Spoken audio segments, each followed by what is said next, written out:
Fala mestre, meu nome é Jairo e hoje eu vou resolver a questão to sum, que é uma das que mais cai nas entrevistas de emprego dentre as Big Techs. O nível dessa questão é fácil e veja que nos últimos 6 meses ela caiu nas entrevistas técnicas da Amazon, Apple, Google e Facebook.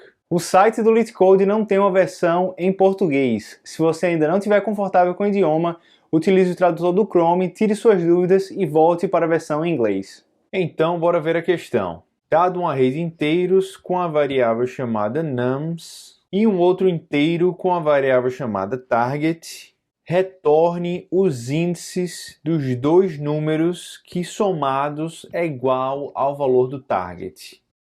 Você pode assumir que o array de entrada terá exatamente uma solução e você não pode utilizar o mesmo elemento duas vezes.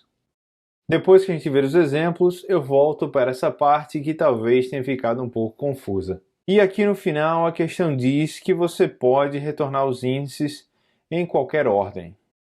Analisando o exemplo 1, a gente vê que o array de entrada é 2, 7, 11, 15 e o target passado é 9. E o retorno deveria ser um array com os índices 0 e 1. A explicação diz que é porque o valor que está no índice 0, nesse caso 2, mais o valor do índice 1, que é o 7, é igual a 9, que nesse caso é o target passado. No exemplo 2, o array de entrada é 3, 2 e 4, com o target 6. Então o retorno é um array com os índices 1 e 2. Seguindo a mesma lógica da explicação do exemplo 1, você pega os valores do índice 1 e 2, que somados é igual a 6. Talvez você se pergunte, será que 0, 0 também não seria uma resposta válida?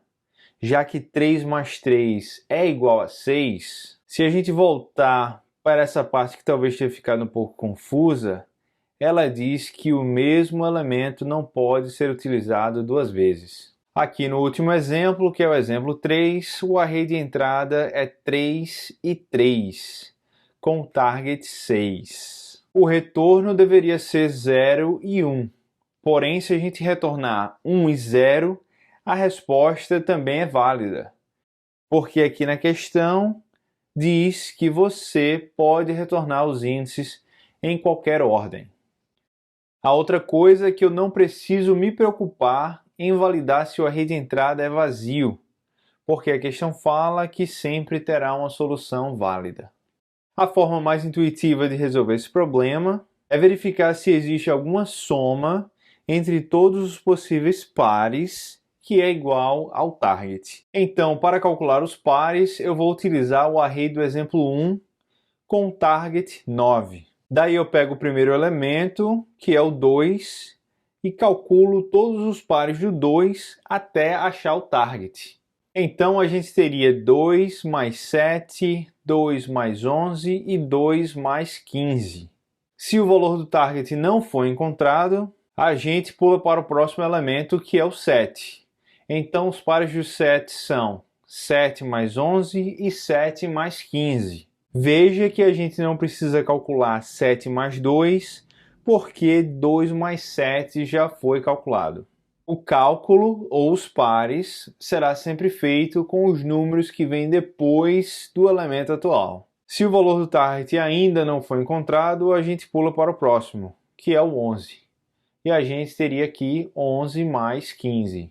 Aqui nesse exemplo, como o target é 9, o método já deveria ter retornado na primeira validação.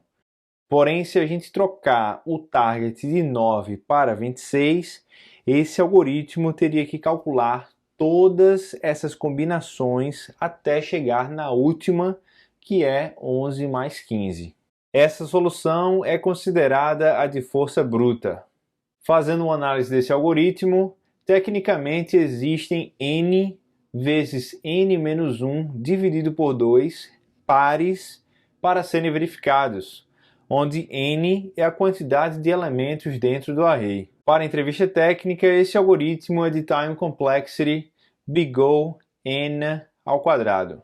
O space complexity é big O porque a gente não precisa de memória extra para executá-lo. Geralmente, quando o algoritmo tem time complexity de big O n² e space complexity constante, a gente consegue deixar esse algoritmo mais rápido, sacrificando o uso de memória. Essa outra solução que eu vou mostrar agora utilizará mais memória, porém o algoritmo executará mais rápido. A ideia é utilizar um hash map para armazenar os elementos que eu já visitei. A chave do map será o elemento visitado e o valor será o índice do elemento.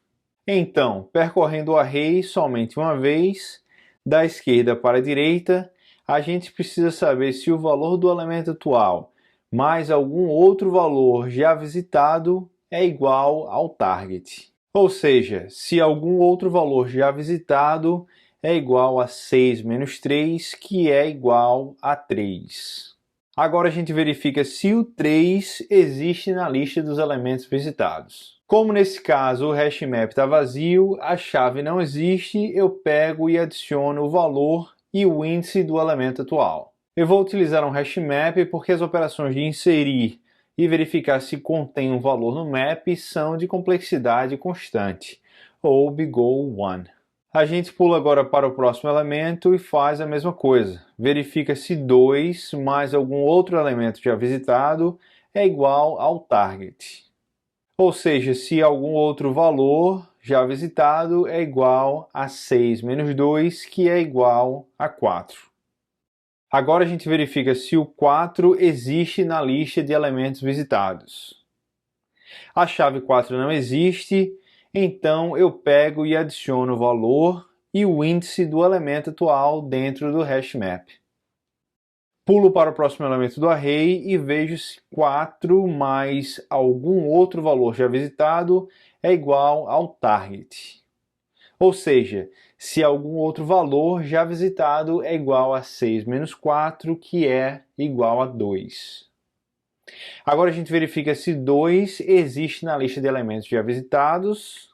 E sim, o 2 existe na lista de elementos já visitados. E agora a gente retorna os índices 1 e 2, ou 2 e 1, que significa dizer que os valores dos índices 2 mais 1 é igual ao target. A complexidade de tempo desse algoritmo é BigO(n), porque só preciso percorrer o array de entrada uma vez. O Space Complexity também é BigO(n), porque a gente agora está utilizando memória extra para armazenar a mesma quantidade de elementos que tem no array de entrada. E para codificar, eu vou escolher a solução que executa mais rápido, sabendo que existe impacto no consumo de memória. A primeira coisa que eu vou fazer é declarar a variável do hashMap, onde a chave será o número do array já visitado e o valor será o índice do elemento do array. O próximo passo é percorrer os elementos do array de entrada, só que a gente também precisa do índice. E para pegar o índice, em Python a gente usa a função enumerate. Agora eu calculo o diff do target menos o número atual e verifico se o diff existe dentro do map. Se existir, eu achei os dois números. Daí eu pego e retorno o índice do primeiro número e o índice do número atual. Se não, eu adiciono o número e o índice dentro do hashmap. Como a questão diz que é garantido ter sempre uma resposta, eu não preciso me preocupar em ter outro retorno no final, já que o código sempre cairá nesse if. Vou submeter para ver se está tudo certo, e aqui na esquerda a gente tem o resultado de que todos os testes passaram.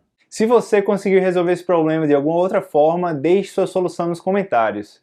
E se você ficou com alguma dúvida de como o Time e o Space Complexity funciona, dá uma olhada no vídeo que eu criei sobre BigO. O link está na descrição do vídeo.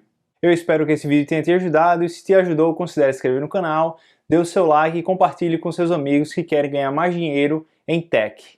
Não perca as oportunidades que estão disponíveis para você. Te vejo no próximo vídeo e obrigado!